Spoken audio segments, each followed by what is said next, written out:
Good day to everybody. Dale had himself a fucking weekend. He was on a boat making some horrible decisions, I'm sure. Oh, you live here? We live here too, but I earned that.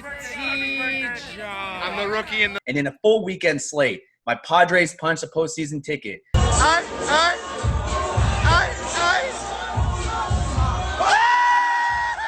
I watched 16 hours of football between Saturday and Sunday. Bryson DeChambeau muscled his way to a U.S. Open, and the Nuggets screwed me, bent me over. AD hits a game-winning shot.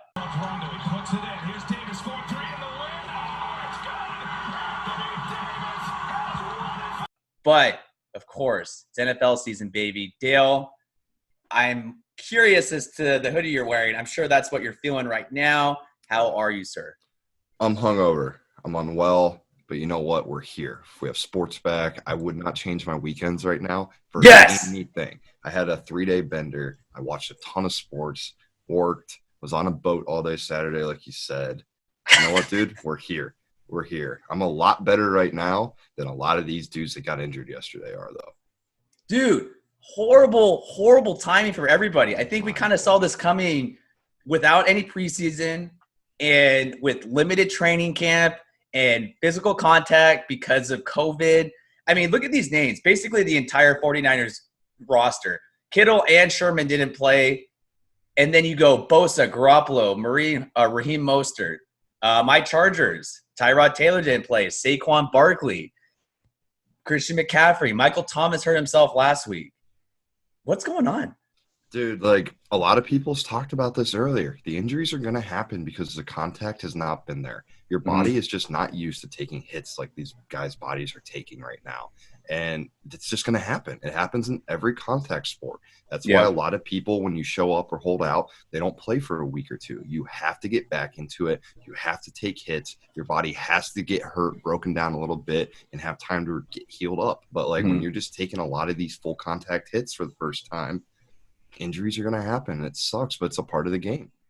It's super inevitable. I think we all kind of called this, and we were almost anticipating it.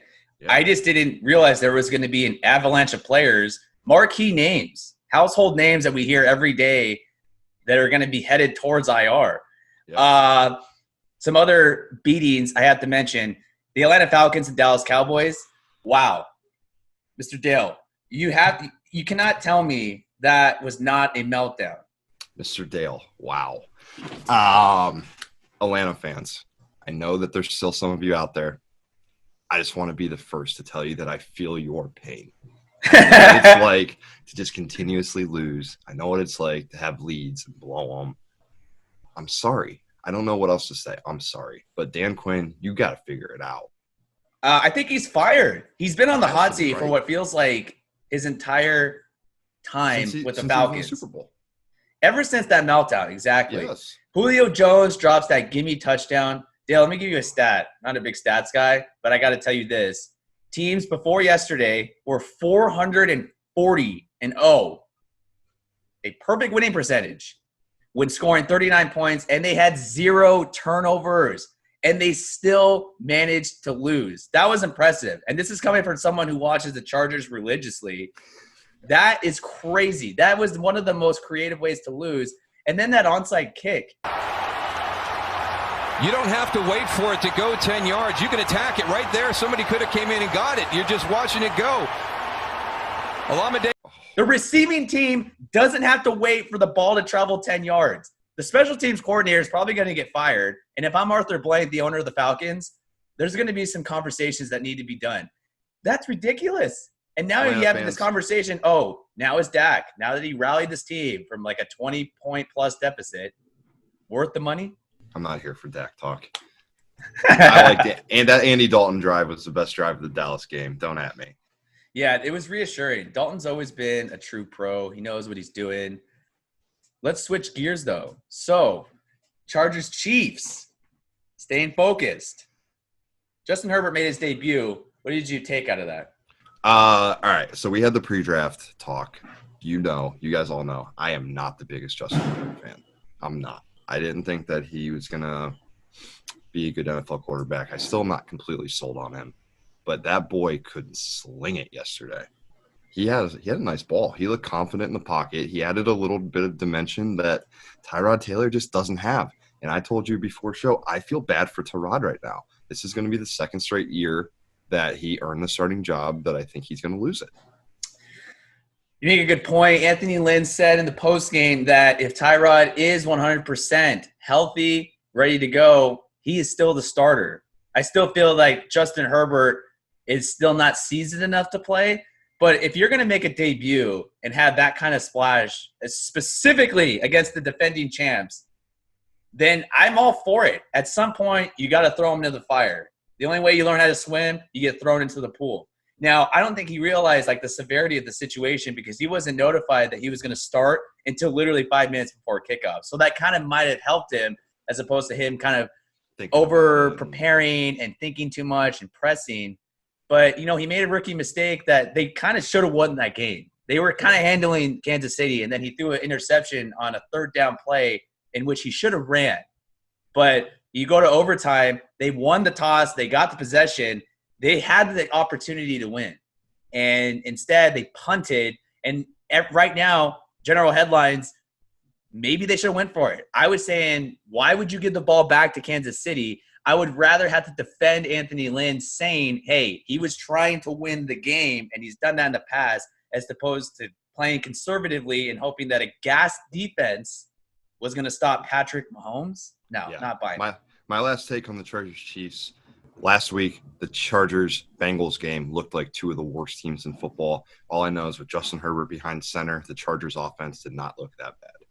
So let's move on here. The night game, Seattle, New England. Superman looked good. He almost had a comeback victory for the Patriots. Seattle pulled out the win. Russell Wilson, dude, is he the best quarterback in football?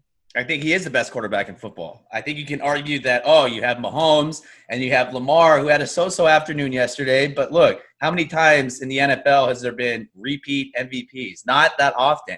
So with that said, Russell Wilson, who has never received the first place vote for the NFL MVP, that's ridiculous. 11 TDs, and he has less incompletions than interceptions. And I get it, it's the second game of the season.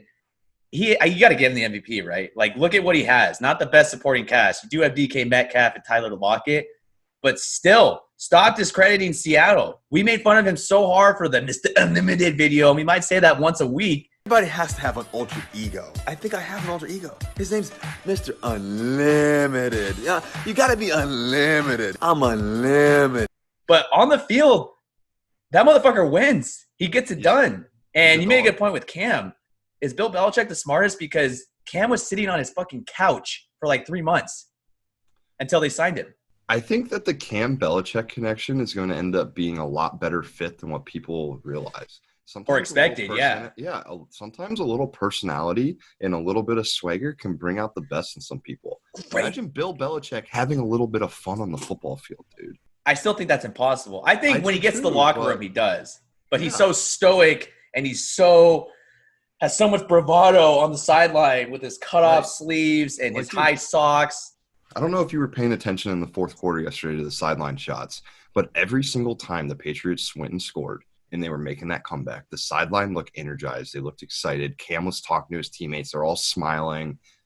The team looked like they wanted to be there. It didn't look like typical Patriots teams that we've seen before. They seem more excited. They seem more rowdy. And I don't think that the Patriots roster right now is necessarily that good.